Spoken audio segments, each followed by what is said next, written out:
Gyfeillion, diolch yn fawr am y croeso. Mae hi'n hyfryd bod yma ymhlith gymaint ohonoch chi.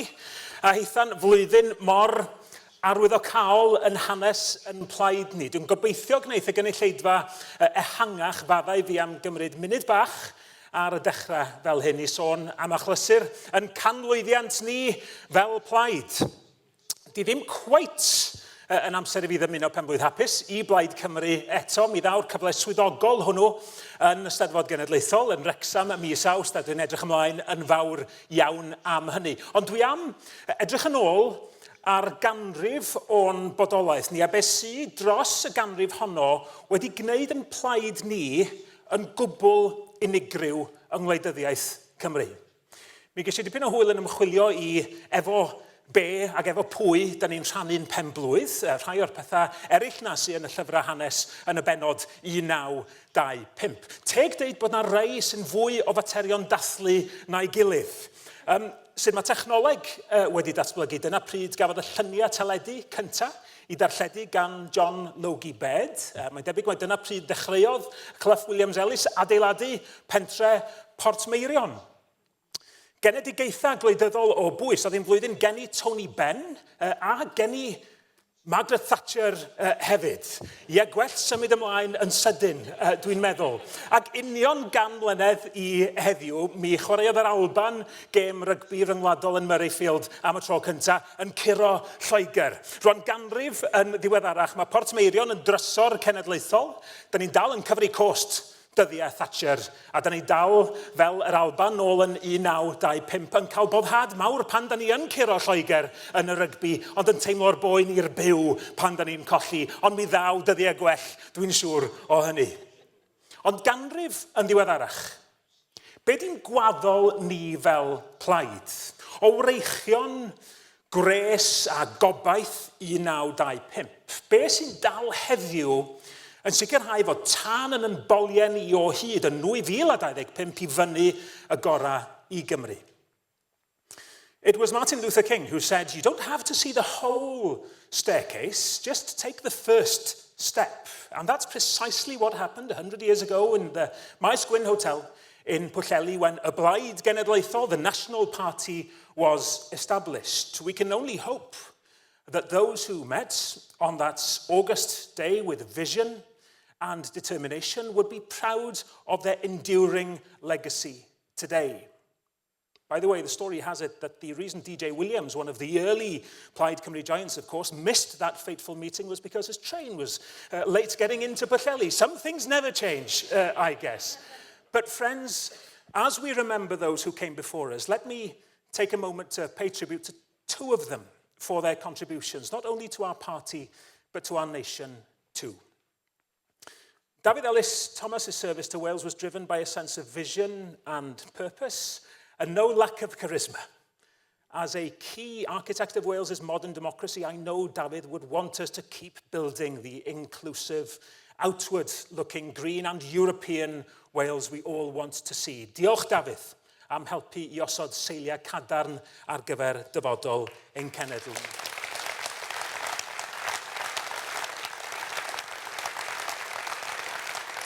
A da ni'n cofio Emrys Roberts. Nath gymaint I arwain twf y blaid yng nghymoedd y de yn arbennig. Dath yn agos at gael ei ethol yn aelod seneddol Merthyr Tydfil cyn dod y cyntaf erioed I arwain cyngor sir Plaid Cymru yn y dre honno yn 1976. Diolch I bobl fel Emrys, mae ôl troed etholiadol Plaid Cymru I weld ym mhob cwr o'r wlad.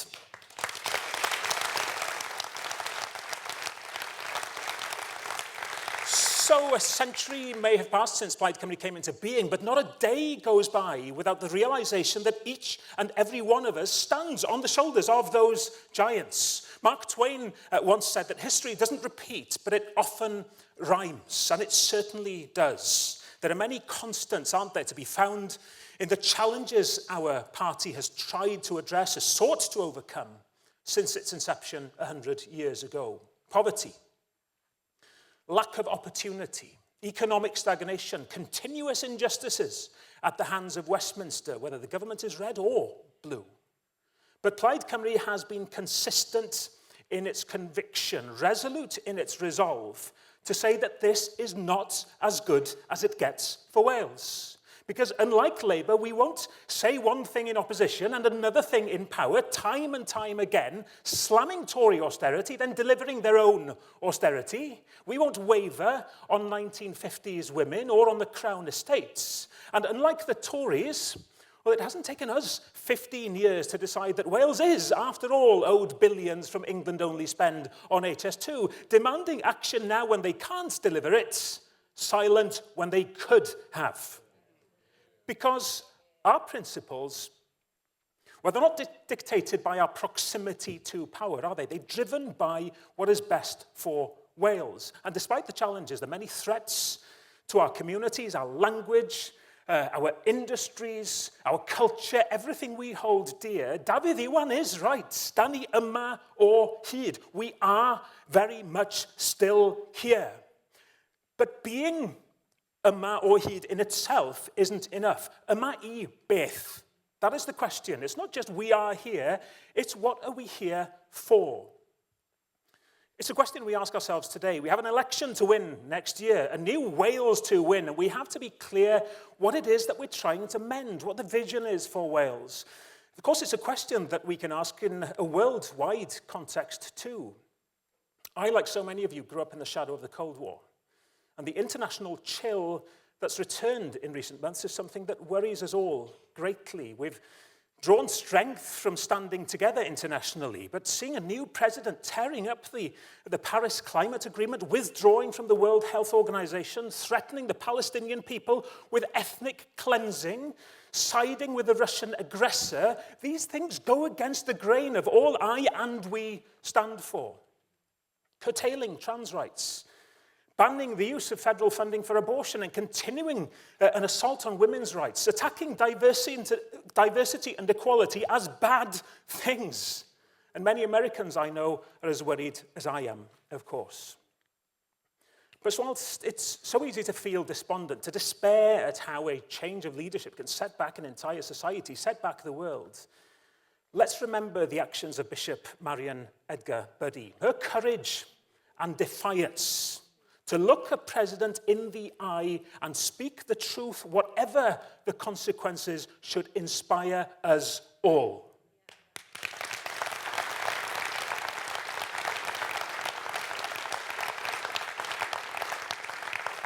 Courage calls to courage everywhere, and its voice cannot be denied. That suffragist mantra rings just as true now as it did when it was first uttered more than a century ago, because be in no doubt, those wishing to silence that voice are more energized, more organized, more enfranchised than they have been in a very long time. So as Trump and Musk and Farage and their followers seek to profit from the currency of fear and hate, we too must show courage. We must be united and determined in exposing those morally bankrupt millionaires and billionaires who know the price of everything and the value of nothing. Trump believes in Trump. Musk believes in Musk. Farage believes in Farage. Beware these men whose only real ideology is their ego. But if we can show courage, to speak up for the vulnerable, to call out discrimination, to challenge injustice and seek prosperity through equality and fairness, we can make sure that our voice is heard.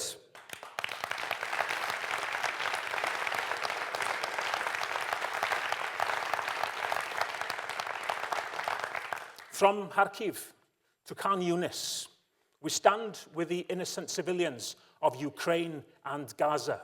Friends, the genocide against the Palestinian people is the most heinous crime the world has seen in recent memory.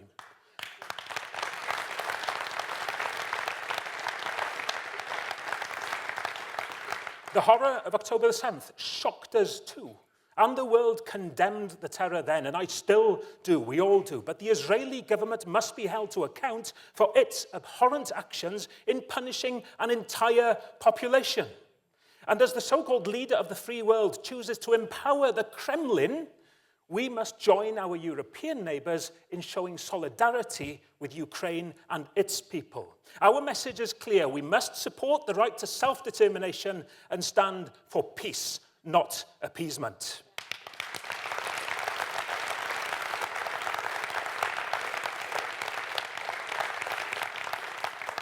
So across the world, and in our own communities, an unparalleled determination is needed to chart a better course. Conference, this is no time for half measures, for managerialism, or for mediocrity, as political winds and whims buffet like never before, as snake oil merchants trade on fear, as the establishments retreats to the routine at the expense of the radical, and as Wales is vetoed by Westminster, we must prepare for our next century with a single-mindedness that heralds a Welsh revival.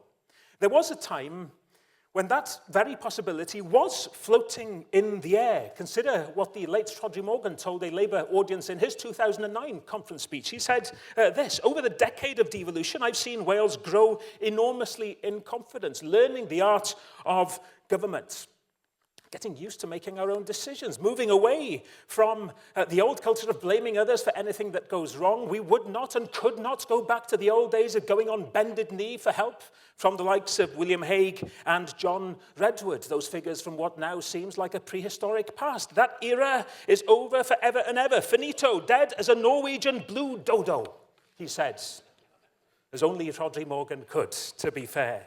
Except, of course, that the Norwegian blue dodo has risen again, a red-feathered phoenix, bowing its head to Westminster. For Hague and Redwood, see Starmer and Reeves. When it comes to Wales, they're blockers, not builders. Let it sink in. We were told that we would not and could not go back to the old days of going on bended knee for help. Well, friends, the carpet is threadbare from the bended knee, the winter fuel payments, the two-child cap, national insurance, inheritance tax, threatening the family farm, HS2, fair funding, the devolution of the Crown Estate, policing and justice. I could go on, but you get a sense of the roll call of shame. And they have the temerity to criticise us for our belief that decisions affecting Wales should be made in Wales. At least we have a plan and we believe in something. We believe in Wales's potential, in Wales's future, which is much more than can be said about them.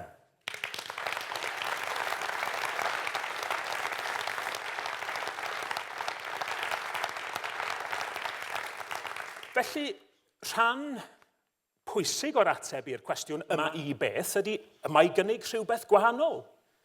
Yn rhedeg drwy'n DNA ni am ganrif, fy'r penderfynoldeb nid yn unig I sefyll I fyny dros fuddiannau Cymru, ond I weld yn cenedl yn cymryd camabreision ymlaen.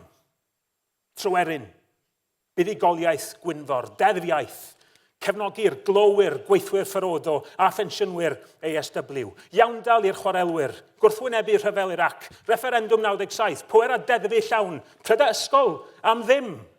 Drwy'r degawdau, da ni wedi gallu gweiddi'n falch y buon ni yno o hyd, yn ddyfal ac yn ddi droi nôl, yn ymgyrchu, yn ymbweru, yn ymrafael, yn ymateb I alwad Cymru. Ar ddolen gyswllt, gobaith a chred yn nyfodol pobl Cymru. We have a powerful currency in our movements, a principle which we embrace, knowing that there isn't a problem in Wales for which there isn't a solution. And that currency is hope. The most exciting thing about Wales is her possibilities. They are limitless. Those were Gwynfor's words in his maiden speech to the Commons in 1966. And those are words which give us hope to this day that a better future is possible. And that future must be a future for all. Whoever you are, wherever you live, whatever your backstory, and whatever your story yet unwritten, I give you this assurance. The unwavering commitment of a Plaid Cymru government would be to root out inequality. A commitment based not on a vague mission or an abstract assurance, but on a concrete undertaking to identify the problem and pinpoint the remedy. Friends, there's a lot that Wales can be proud of, absolutely, but there remains a national stain, an indelible mark on communities the length and breadth of our country, and that is poverty, and child poverty in particular. In the week where Labour laid out their heartless welfare cuts that'll hit some of the most vulnerable in society, let's also remember that it's unforgivable that so many of our children go without the basics, not even afforded the decency of good health and the bare essentials, let alone an equal chance to succeed. We can't continue to fail the very people on whose futures we depend for a brighter tomorrow. And on this issue, the records of successive Labour Welsh governments, coupled with the deep austerity of Conservative and now Labour UK governments, is nothing short of shameful.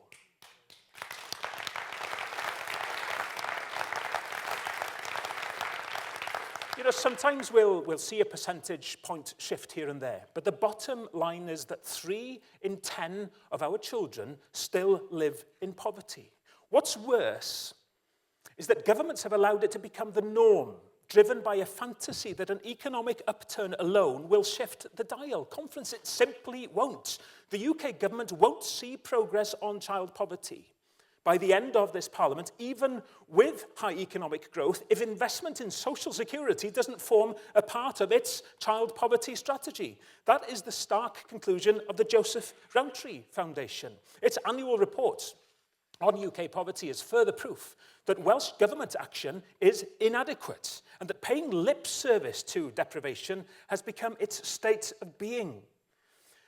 Labour could argue that they were once serious about giving every child the best start in life. There was a target to eradicate child poverty by 2020, but that target was dropped nearly a decade ago. The Labour Welsh Government's new strategy promises to put in place robust monitoring and accountability mechanisms to track progress against key indicators on child poverty. How about having targets to deal with child poverty, to try to eradicate child poverty?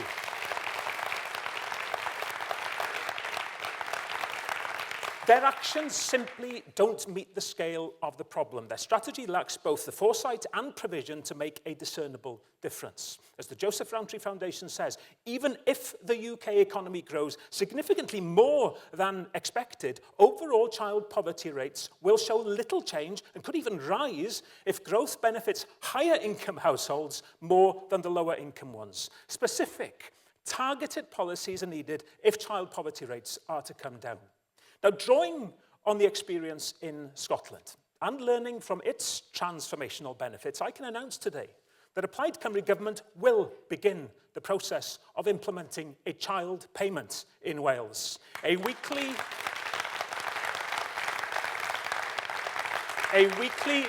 direct benefit to support those who need it most. After 14 years of austerity under the Tories and 26 years of ambivalence under Labour, this would be a new government rooted in the values of fairness and social justice. The Cynnal payment, as it'll be known, will do exactly that. It'll sustain families and support communities. Those in receipt will feel less anxious about making ends meet, becoming more productive in the long run. Children go on to be healthier and more economically active, and the money will be reinvested in local economies where people buy the bulk of their essential goods and services. Conference, doing nothing is not an option. As things stand, only Scotland will see child poverty rates fall by 2029. And that's largely because of the Scottish child payment and their government's actions. Doing what's right and implementing what works doesn't have to be an entirely new idea. We know that Labour's policy cupboard is bare, but it tells you how far they've fallen when they show no interest in delivering tried and tested life-changing policies that have worked elsewhere. Friends, we in Plaid Cymru will always have an open mind when it comes to trying to open doors for others.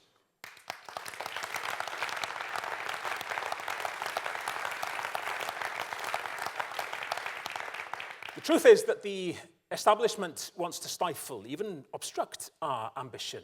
On one hand, Keir Starmer makes life more difficult for the most vulnerable. His and Rachel Reeves' Tory-inspired benefit cuts will hit some of the most vulnerable people. And on the other, Eluned Morgan doesn't want the powers that could make a difference to people's lives. It's a lose-lose for Wales. Mark Drakeford, the Cabinet Secretary for Finance, is absolutely right. In the Senedd some weeks ago, he conceded, and I quote, we don't have some of the things that other parts of the United Kingdom can use to draw attention to their views. Scotland, he said, has always had the possibility that it might choose to leave the United Kingdom, which means that the UK government will want to listen to what they have to say. Yes, even the former Labour First Minister can see the writing on the wall. It's an echo of what his mentor, Rhodri Morgan, argued years ago. I remember it well. He argued that Scotland had threatened independence, Northern Ireland lived through years of the Troubles, Wales should surely be rewarded for good behaviour. It doesn't work like that, Labour. The SNP have secured more powers and a better deal for Scotland because of their determination to stand up to Westminster. And meanwhile,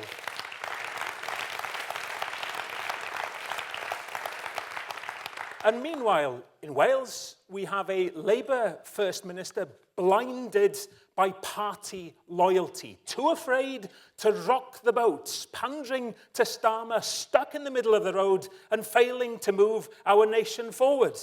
Perhaps the First Minister should heed the word of one of her party's most revered politicians, Aneurin Bevan. We know what happens to people who stay in the middle of the road. He said, they get run down. Gyfeillion. Gyfeillion pan mae llafur yn copio'r ceidwadwyr. Pan mae gwleidyddiaeth yn cael ei ddellu yng nghanol y ffordd, pan mae prif weinidog yn rheoli, nid yn arwain ac yn cropian pan mae angen bras gamu ymlaen efo pwrpas, mae eithaffiaeth yn cael lle i anadlu a chodi stem. Fel mae llawer ohonoch chi'n gwybod, dwi'n dad i 3 o blant, yn dad balch, y 2 ienga yn dal yn y brifysgol. Profiad i cenhedlaeth nhw o wleidyddiaeth San Steffan ydy o niwed dwfn gan Lywodraeth Geidwadol ac yna methiant gan Lywodraeth Lafur oedd yn addo newid i gynnig newid go iawn unwaith y cafon o'i gafael ar rym. Mi ydy mynd i deimlo fwy a mwy fel un dosbarth gwleidyddol Llundeinig, un sefydliad Prydeinig sydd wedi colli cyswllt efo bywydau pobl go iawn. Mae hynny wedi siglo ymddirieddaeth pobl mewn gwleidyddiaeth a bwydo'r math o ofna sy'n meithrin rhagfarna a sy'n rhoi llwyfan i garfanna roi'r bai ar amrywiaeth, mewnfudwyr, cydraddoldeb a goddefgarwch am bob problem sy'n wynebu cymdeithas. Felly beth sy'n angen i ni i wneud? Ie, herio y rhai sy'n elwa drwy godi bwganod, ond hefyd dwy'n llafur i gyfri am y ffordd maen nhw i weld mor barod i droi cefna a rai o'r gwerthoedd yna sy'n creu cymdeithas war. We know, don't we, what those straw men of populism are, blowing in the wind in whichever direction points towards a momentary bounce in the polls, railing against efforts to combat the climate crisis, against the COVID vaccine, against those fleeing war, against so-called attacks on free speech. They'll make those the enemy. But let's remember the real enemy. Poverty, poor housing, intolerance, long waiting lists, declining educational standards, hollowed out high streets, low wages, lack of opportunity, a warming planet, and warmongering presidents. And because these are the realities which lie at the root of the problems facing our society and the wider world, we know that reform is not the solution. By refusing to recognize the truth, by scapegoating and oversimplifying, they expose themselves as having no plan, no vision other than letting private profiteering infect our NHS, and no interest in doing what's best for Wales. So whilst Labour's failures feed reform's fear-mongering, we're here to offer hope, a fresh start and an end to Labour-led rule in Wales after 26 years. A fresh start that will begin the work of mending the fabric of society, torn by years of Tory and now Labour austerity. A fresh start that will strive to reconnect our communities on a practical and personal level. Better transport links, improved community facilities, smart planning which works for people and planet alike. And a fresh start that will represent all and seek to deliver for all: the nurse, the teacher, the business owner, the family farm.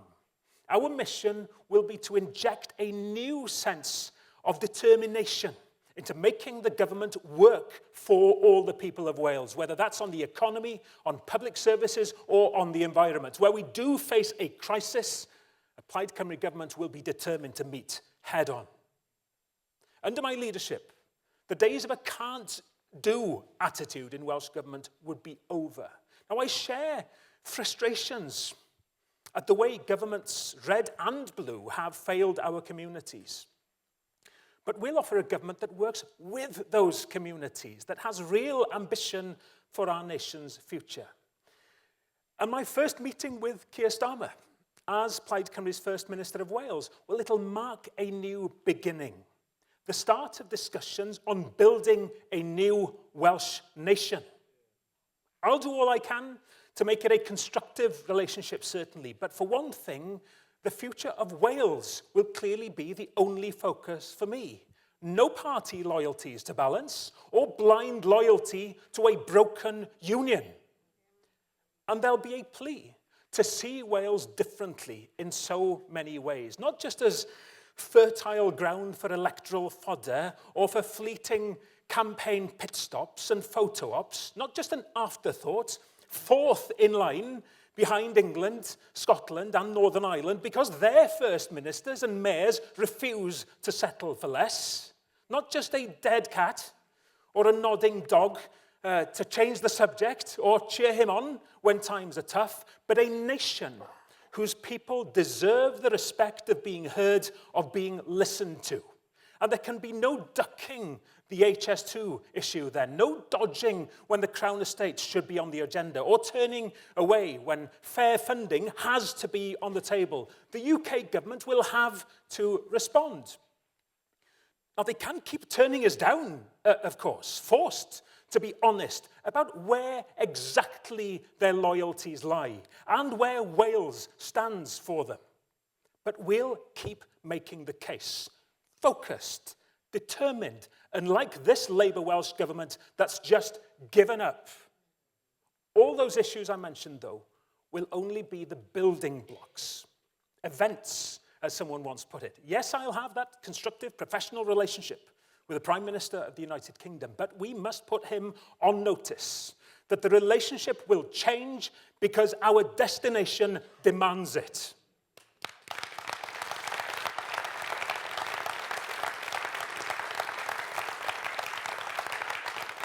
Our vision of Wales, open, inclusive, independent, and internationalist, is of a nation where decisions affecting its people are made in Wales for the benefit of its people. Our ultimate aim is to future-proof Wales by not allowing ourselves to depend on the whims of Westminster. We want to be good neighbours, but equal neighbours. But as long as we're tied to this unequal union, we must leverage the prospect of Wales standing on its own 2 feet and becoming a genuine partner in a redesigned Britain.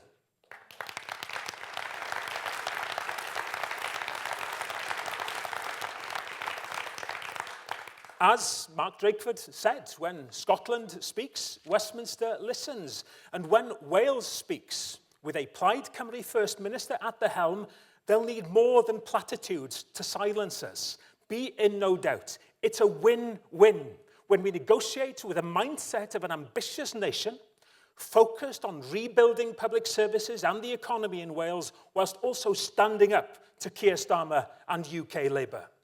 Felly yma I beth. Here for what? That's the question we must return to most often, not least when we imagine that Wales with Plaid Cymru leading. Yes, powers with principle, always, but powers with a purpose too. That's my guiding mantra. Labour's fragmented thinking, their short-term fixing has let Wales languish for too long. Their failure to see the big picture also blinds them to the need for our nation to have more control over its own affairs. Wales decides what Wales does. Such a simple concept, isn't it? But one shunned time and time again by parties whose true power base lies in another place, in another parliament. And no mission should give us a greater sense of purpose than securing the future of our NHS. A treasure, a literal lifeline. Our biggest employer, over 110,000 people directly or indirectly caring, treating, supporting and saving lives. But our National Health Service has become a national sickness service. People are presenting at A&E because they can't see a GP. Ambulances are queuing up outside emergency departments. A lack of adequate social care provision means patients aren't being discharged from hospital. And the latest data shows that 1 in 5 deaths in Wales in 2022 were considered avoidable. It's not acceptable, it's not excusable, and it's not sustainable. Patients and staff have been failed by a perfect storm of historic underfunding from Westminster and a quarter of a century of mismanagement under Labour health ministers. But we can't dwell on the problems. I want to focus on solutions. So let's ask again here for what? Our intentions with the NHS, or our interactions with the NHS are deeply personal, and I'm no exception. The birth of my children, the care for my mother, our health, and that of loved ones, defines our lives perhaps more than anything else. Our ability to communicate, to contribute to society, to live a happy and fulfilling life. And I want a healthy Wales, both mentally and physically, to define Plaid Cymru's vision for government more than anything else. Earlier this year, we unveiled our plans to bring down waiting times in the NHS. The plan has 5 key pillars: regional elective hubs to get people on waiting lists seen more quickly, an executive triage service to improve the referral process, emergency legislation to make collaboration between health boards the norm and release NHS capacity, a new approach to waiting list planning, matching staffing with demands, and better use of technology for quicker assessment of symptoms. These are clear, set-out proposals for a Plaid Cymru government on day one. Of course, announcements of new NHS funding are welcome, but that alone won't solve the problem. And perhaps Labour's main weakness is that they rarely have plans to follow the pounds, because we know that you can't do the same thing over and over again and expect different results. Just like voting Labour, in fact. For over a century, Wales has been loyal to the party that's normalised decline and fostered a "this is your lot" culture, where we're expected to grovel with gratitude for every bit part our nation gets to play in Westminster's carousel of tragic comedy. The protagonists, from Blair to Boris to Badenoch, understand little and care even less about Wales. So isn't it time to write our own story? A government focused on what Wales can do, not what we can't. A government excited by the possibilities, not fixated on limitations. A government more interested in talking about what it will do for you, not to you. The government has to be very, very careful about appearing punitive. Decisions that affect our lives must be seen to enhance our lives, not to compensate for government failings. I will promote healthy eating, absolutely, and invest in it. It's part of the prevention revolution I want to lead. But it really isn't a good look for Labour to look to ban 2-for-1 chocolate bars on one hand whilst cutting preventative health spending on the other. Perhaps Labour view the Welsh citizen in the same way they see Wales itself, incapable of independent thoughts, of making wise choices, or of taking difficult decisions for themselves. A Plaid Cymru government would be an accountable government. We'd much rather assume responsibility for decisions affecting Wales than blame Westminster for eternity. For centuries, Labour and the Tories have denied our nation the opportunity to prove it can stand on its own 2 feet. 35 years on from the end of Thatcher's tenure in office, it feels as if Wales's economy has been frozen in time. The post-industrial label lingers, doesn't it? Suggesting that little progress has been made in shaping our economic thinking for the 21st century. But I want to turn this on its head. No, we will never forget the hardship and struggle, the betrayal of our mining communities, north and south by Westminster. But I want to focus on the future. What does Wales's next economic era look like? How do we close the wage gap with the rest of the UK? How do we replace despondency with opportunity? How do we increase productivity and grow resilience against unpredictable global headwinds? You've heard me speak before about my desire to see a new national development agency for Wales, fit to face the challenges of today and tomorrow. Well, working to mirror the brand recognition and international reach of the former WDA, but learning also from its mistakes, that new agency will be created by a Plaid Cymru government.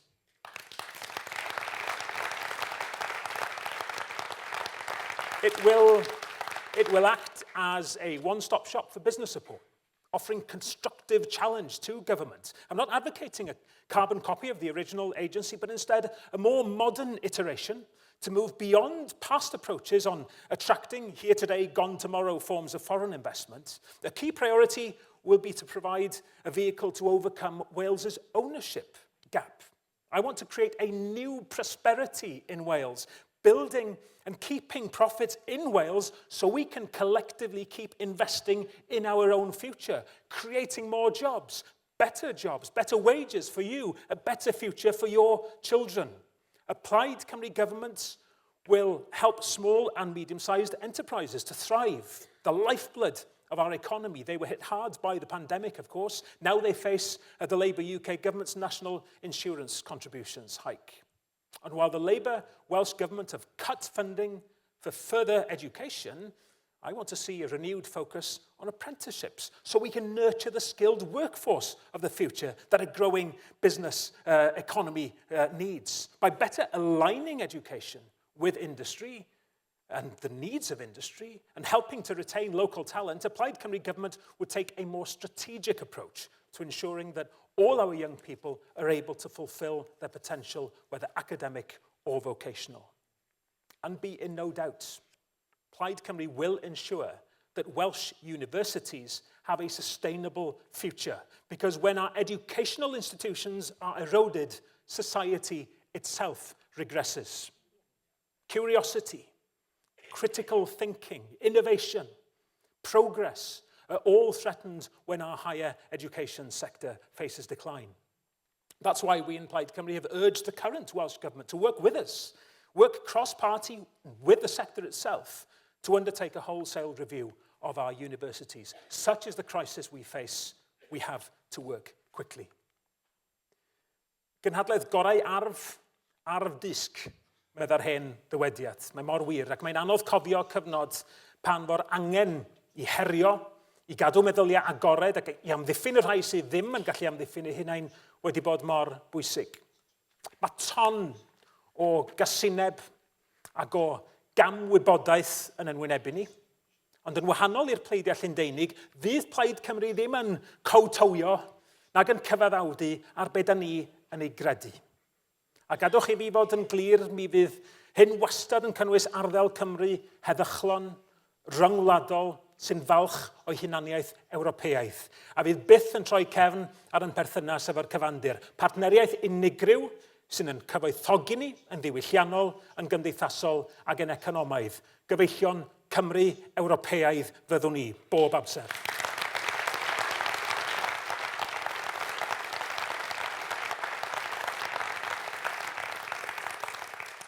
Ac am fod yn blaid gynhwysol mewn Cymru gynhwysol fyddwn ni. Yn canfed blwyddyn, da ni am gynnig gwell dyfodol i'n gwlad a phawb sy'n dewis ei galw yn adre. To me, it's simple enough. If you feel this nation is yours and you want to have a stake in its future, that is all that matters. Plaid Cymru wants to work with you to realise our vision. Ask what vision other parties have, if at all. Ask Reform if they believe in an NHS free at the point of need. What do they really have to tackle the cost of living crisis that's hitting you so hard? And what will become of Wales, our nation, its institutions, if they have their own way? Empty vessels make the most noise, but we can't let Wales be drowned out. So next May, Wales has a choice. Another 4 years of dithering and decline under Labour, more of the same. A leap into the unknown with visionless Reform, so unserious about winning, they don't even have a leader in Wales. Or the opportunity to elect a Plaid Cymru government. A new beginning with a promise of a bolder, fairer Wales and an ambitious plan to deliver it. Labour, you've had your chance. And to every person in our nation who wants to build a better Wales together, we say this: Wales is good enough, is big enough, and is smart enough to do just that. So friends, let's look to the future, not to the past. Prosperity, not poverty. Fairness, not injustice. Tolerance, not hate. Country, not party. Wales, not Westminster. And where there has been despair, a new hope. Come with Plaid Cymru on that journey. You won't look back. Diolch yn fawr iawn i chi. Diolch yn fawr iawn.